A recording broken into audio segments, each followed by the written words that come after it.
Lawrence Berkeley National Laboratory, California, 1986. An astronomer who can't find a job sits alone in a server room, staring at a billing discrepancy nobody else cares about. 75 cents. 9 seconds of unauthorized computer time. The kind of rounding error you fix in 30 seconds and forget forever. But Clifford Stoll doesn't forget it.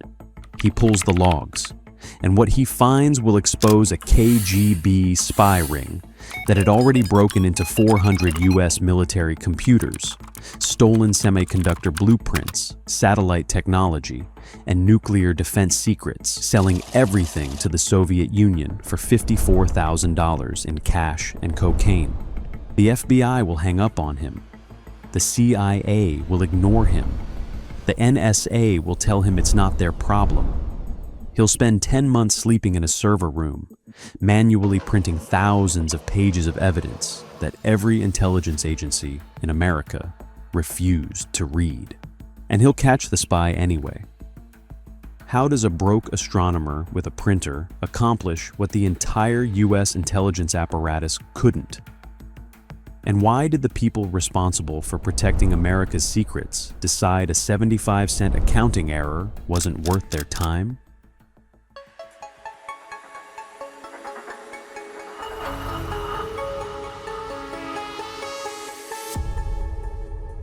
Berkeley, California, 1986.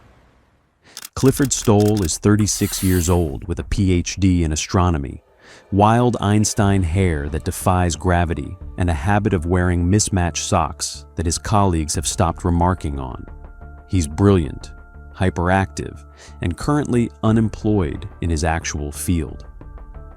The stars aren't hiring, so he's managing computers at Lawrence Berkeley National Laboratory, babysitting servers for a government research facility, resolving tickets, keeping the lights on. His supervisor drops a task on his desk one morning that nobody else wants. A billing discrepancy. 75 cents. A user accessed the system for 9 seconds without authorization. Standard procedure is to write it off as a rounding error and move on. But Stoll doesn't move on. He pulls every log from that session, and something is immediately wrong. The unauthorized user didn't just browse. They moved with purpose.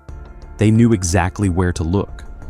They navigated Berkeley's network like someone who'd been studying the layout for weeks. Within minutes, Stoll realizes this visitor has been here before. Not once. Every night. Same entry point, same pattern, same destinations. They're not looking for astronomy data. They're looking for military files.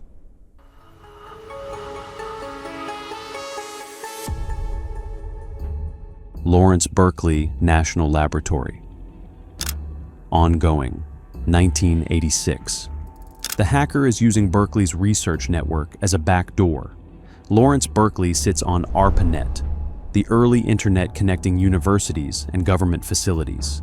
And ARPANET connects to MILNET, the military network, classified infrastructure, systems that aren't supposed to be touchable by anyone without top-secret clearance. Stoll watches in real time as the intruder jumps from his lab servers into US Army systems, naval databases, the Jet Propulsion Laboratory, White Sands Army Reserves. The hacker is hunting for one thing specifically: SDI files, the Strategic Defense Initiative, Reagan's Star Wars missile defense program, the most classified defense project in America, and someone is reading it from inside a Berkeley research terminal. Stoll does something that will later be recognized as the foundation of modern digital forensics. He prints everything, every session transcript, every command, every file the hacker opens. Paper piles up on the floor of the server room. Hundreds of pages. Thousands eventually. A manual record of a spy's every move, documented by an astronomer in mismatched socks because nobody else would do it. Then he picks up the phone. He calls the FBI. explains that someone is actively breaking into military computer systems and stealing classified defense information. The agent's first question? How much money was lost? 75 cents. The FBI hangs up. He calls the CIA, the NSA, the Air Force Office of Special Investigations. One by one, every American intelligence agency tells him some version of the same thing. There are no laws covering this. The jurisdiction is unclear. The financial loss is too small. Come back when there's a real crime. Stoll goes back to his server room, turns the printer back on, and starts building a trap. If the agencies won't help him catch the hacker, he'll catch the hacker himself. But he has a technical problem. Phone traces in 1986 are slow. Operators work backwards through telephone exchanges, manually.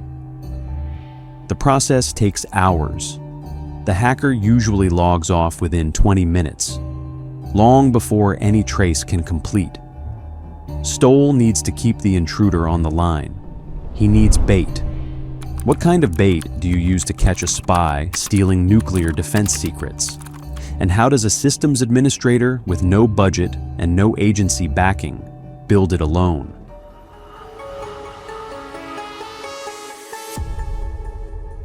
Lawrence Berkeley National Laboratory, late 1986. He creates a fake database inside Berkeley's system, a collection of completely fabricated documents about a fictional military project he calls SDINET. Fake memos written on government letterhead, fake personnel files for people who don't exist, fake technical specifications for weapon systems that were never built. Every document carefully crafted to look exactly like the classified SDI research the hacker has been desperately searching for. He calls it a honeypot, a term that doesn't yet exist in any security manual, because nobody has done this before. He routes the fake files somewhere the hacker can find them and goes home. His phone rings at 2 a.m. The hacker is inside the honeypot, has been for 3 hours, reading every fake document, downloading every fabricated file. Stoll sits by the printer watching the paper feed out, while operators halfway around the world work backwards through satellite relays, tracing the call in real time. The call routes from Berkeley through Timnet, through an Italian satellite relay, into West Germany, into the city of Hanover. How long before they have a name? And what will Stoll find when the trace finally completes?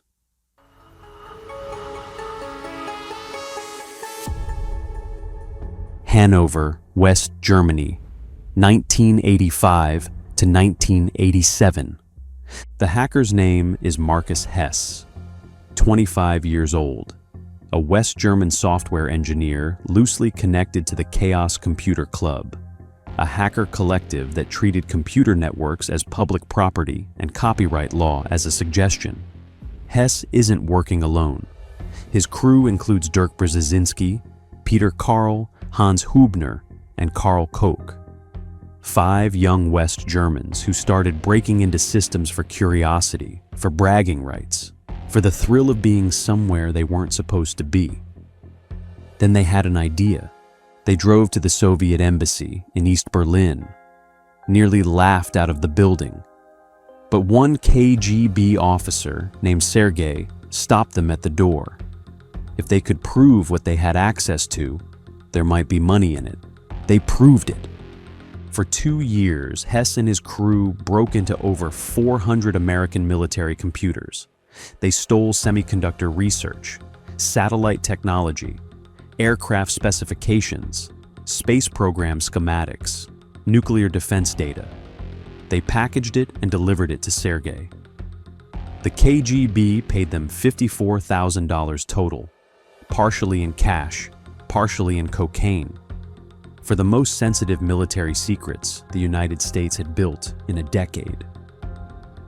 In California, Stoll has logged every file Hess opened, every system he breached, every military installation he penetrated. He has a paper trail filling filing cabinets. He has the confirmed international phone trace. He has everything. He hands it to the CIA, the agency that told him the case wasn't worth pursuing. They take it immediately. When law enforcement finally moves on Hanover, will Hess go quietly? And what happens to the KGB operation when the man running it disappears?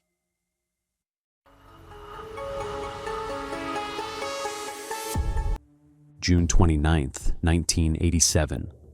German authorities arrest Markus Hess in Hanover. The case Stoll built alone, with a printer and a phone, has become an international espionage investigation. The FBI, CIA, and NSA, who dismissed him, are now using his documentation to prosecute the most significant cyber espionage case in recorded history. Stoll flies to Germany to testify. The courtroom is packed. Markus Hess, Dirk Brzezinski, and Peter Karl sit at the defense table. The charges are espionage. The evidence is overwhelming. Stoll's thousands of printed pages, the international phone traces, the documented intrusions into 400 military systems. All of it presented to the court. The judge delivers the verdict. Guilty on all counts. The sentence, suspended. 14 to 20 months. No prison time. The judge looks at the defendants and concludes that, in his assessment, no serious damage to West Germany has arisen. Hess and Brzezinski look at each other and smile. 3 men who sold American military secrets to the KGB for 2 years will serve 0 days in prison. But the 4th member of the group, Karl Koch, isn't in the courtroom to hear it. In May of 1989, Koch drove to work and never arrived. 9 days later, German police found what remained of him in a forest near Celle. Burned, his shoes missing. The cause was ruled suicide. No thorough investigation followed. The timing, just before he was set to testify against the others under an amnesty agreement, generated conspiracy theories that have never been satisfactorily resolved. A witness who knew everything. Dead in a forest. Case closed.